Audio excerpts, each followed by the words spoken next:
In this video, I'm going to teach you how to fix Twilio message queued but not delivered. So if you're having that particular error on your make, what you can do is you can head over first to your make scenario and make sure that the Twilio module doesn't have this one icon. So this means that there's actually one error for this particular module. So in order to fix the message queued but not delivered, you need to review your Twilio messaging logs. Access your Twilio console and navigate the messaging logs and look at specific message SID and examine its status and any unassociated error codes. So it uses specific error codes like 3x or 6x for undelivered messages to indicate the reason for failure. So you can refer to Twilio API errors and warnings dictionary for detailed explanation.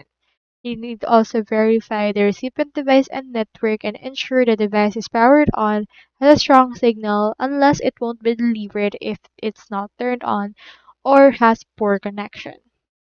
So that's all there is today, and I hope this video helped you out.